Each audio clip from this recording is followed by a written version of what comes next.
Alright guys, welcome back to VALORANT News. Massive upsets yesterday in the VCT, especially in the Chinese region. Edward Gaming, the world champions, the absolute dominant team in that Forso for the last couple of years. They have dropped down to the losers bracket in emphatic fashion, but also drama going on elsewhere. Cortasia at that new MIBR team saying that in his attempted warm-up for their game against 100T, Riot did not allow him to warm up because they wouldn't allow him to use the settings that he normally uses. Is this just an excuse? Is this something that Riot needs to consider and think about going forwards? Did it cause MIBR to lose the series? Very much interested your thoughts in the comments below. Hit the like button if you enjoy. Subscribe if you're new as always. I'd greatly appreciate it. We will start right here with YFP Gaming. They confirmed their official VCL roster for the upcoming year. That of course in the Challengers League. And these are their players. They've got Physic, they've got Thief, and then three very notable players of just the last few days, Jake, Penny, and Stella. With B-Dog and with Ada, those three guys played for Furia just the other day, and they dominated 2Game Esports and got Furia into the second round where their Brazilian team arrived,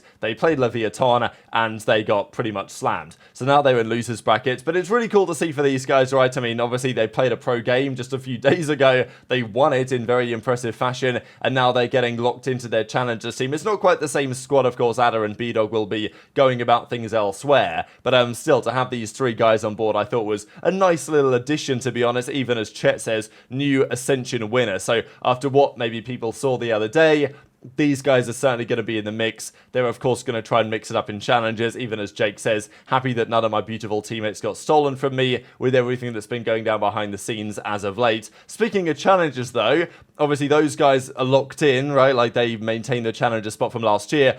But there is also the qualifier going on. So the closed qualifier is currently underway, and Winthrop University, they secure one of the first qualification slots. They took down SRGC. Of course, no more floor on this roster, and this was a pretty dominant victory in the end, 13-5, 13-9 for Winthrop. But that was the qualification series for the for challenges. So they get the job done, and then the next series to discuss is this one. This is another qualification series. Blue Otter, they took down the Fun Havers. This is Bob and Co, and they got the win as well. So it was 13-9 Pearl, 13-9 Haven. Blue Otters qualify as well. This is the way the bracket looks as well. So here we go. The closed qualifier. There's one more qualification spot. Rose, Fun Havers, FlyQuest Red, SR. One of them will be getting the victory. Then there'll be a couple of teams that qualify through Premier. So these are the teams that are about to get underway. So obviously the closed qualifier concludes in a couple of days on, well, it's tomorrow night basically when this lower final will happen. The upper final, I don't know if they actually are even going to bother running that, because I guess there's no real point when both teams are qualified. But in the Swiss stage, it's Qubit Academy, it's TSM, SR, YFP as we just saw, QOR, Sad Esports, Turtle Troop, Trust in Plug, Ambrosia, Rankers of course, notably Rankers just because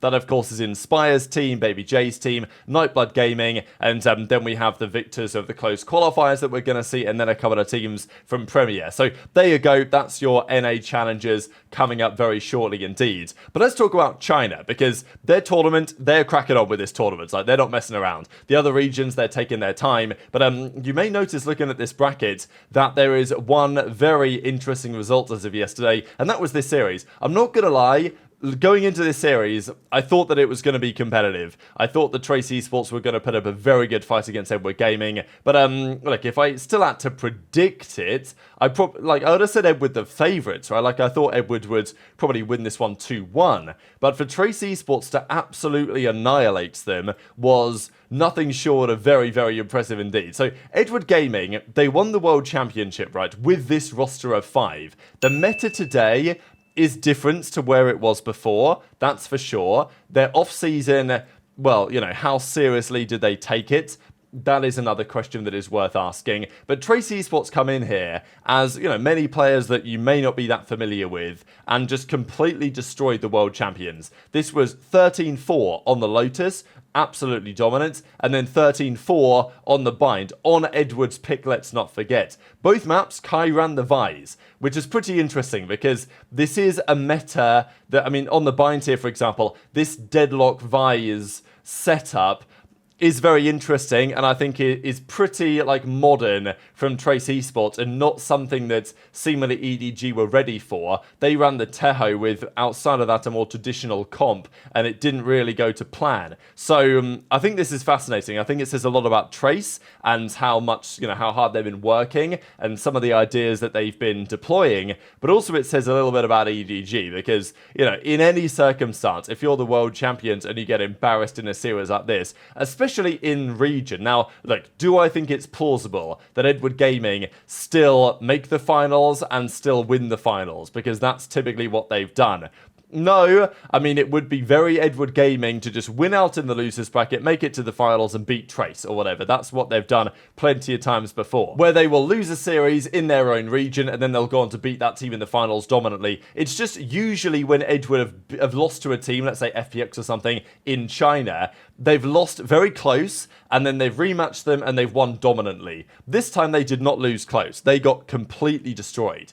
And that is notable, obviously. So, this is the way the bracket currently is playing out. Nova, Dragon Ranger Gaming, it's currently looking like Dragon Ranger Gaming are about to take this dub. As the advert loads on this one, the Pearls are 13-8 game 1, so it looks like, Nova Esports are about to bow out of the tournament right here. So yeah, the Pearl was 13-8 on their pick. The Bind is currently 12-7 on the pick of Nova Esports as well. And after one more second, we'll see that it looks like DRG are about to close out this series. So yeah, Nova Esports, they go down. How deep a run can DRG make in this tournament, assuming this is about to be what happens? Because, well, Edward Gaming await in the very next round. Yeah, a couple of kills. It's only Gen.G alive, and that looks like it's going to be game over for him. Actually, it's FPX that await in the next round. So DRG will now play FPX. Edward Gaming will play the winner of JD versus Gilai Gaming, and assuming Edward win that one, they will then play either FPX or they'll play DRG in the next round. So,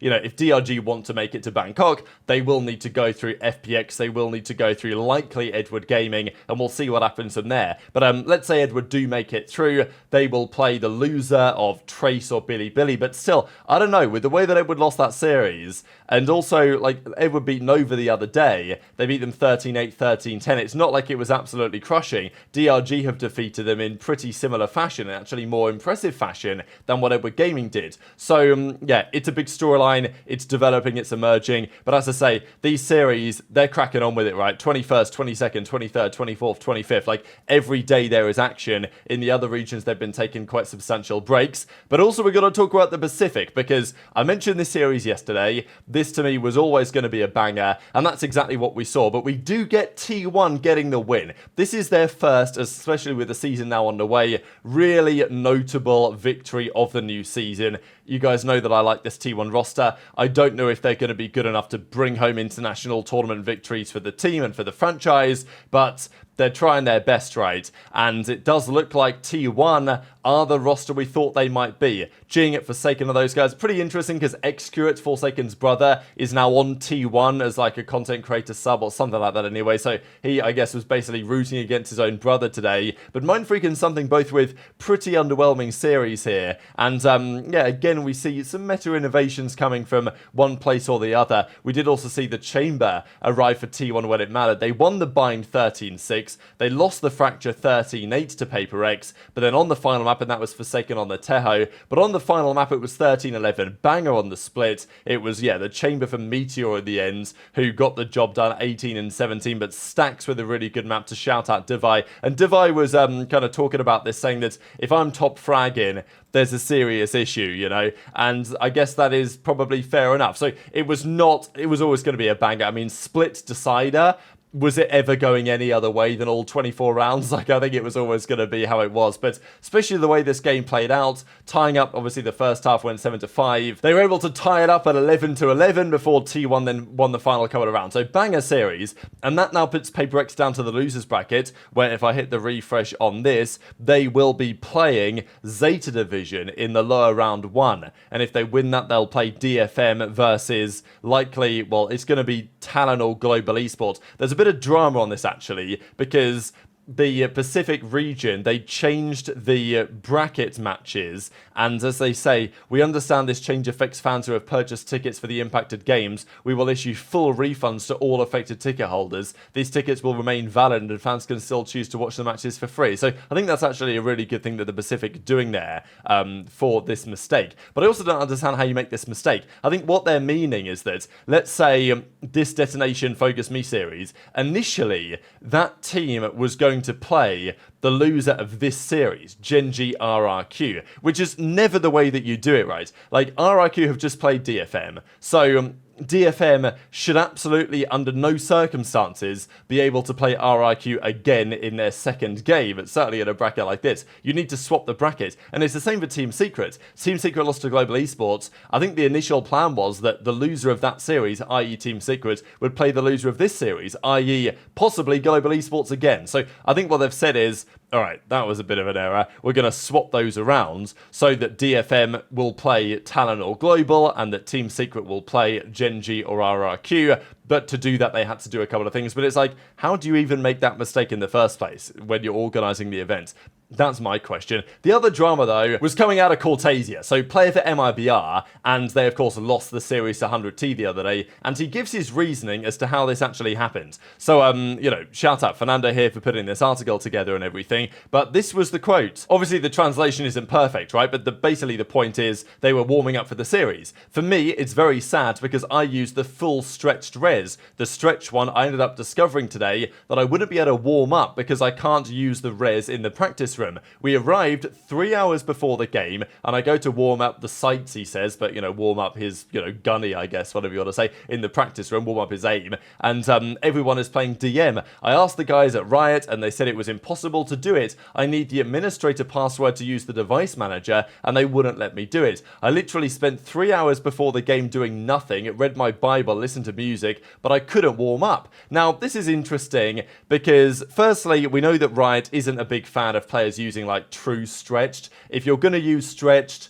which is, some people like it, some people don't, use the one in the game, I guess would be the argument there. And what is also interesting is that how have we not got to this decision before? Like, how is it possible that...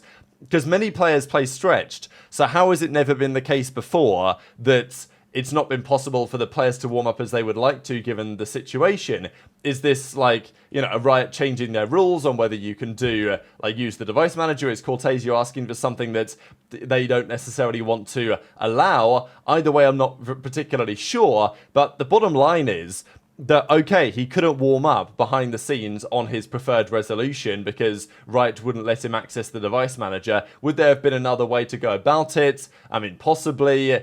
Is it Riot's fault? Possibly. But also, if you're a player and you're a serious player and you can't practice as you want to practice because you can't access the stretch resolution that you want, and you sit there for 3 hours doing nothing, like, no aim labs, no trying a different resolution just to warm things up, like you just sit there and do nothing for 3 hours. Like, at the end of the day, if you're not playing well in the series, that's your fault. So, look, I mean, maybe it's an excuse or whatever you want to say, but I thought it was interesting nonetheless. So very much intrigued to your thoughts on all of this stuff in the comment section below. Hit the like button if you enjoyed, subscribe if you're new, take care, and I'll see you next time.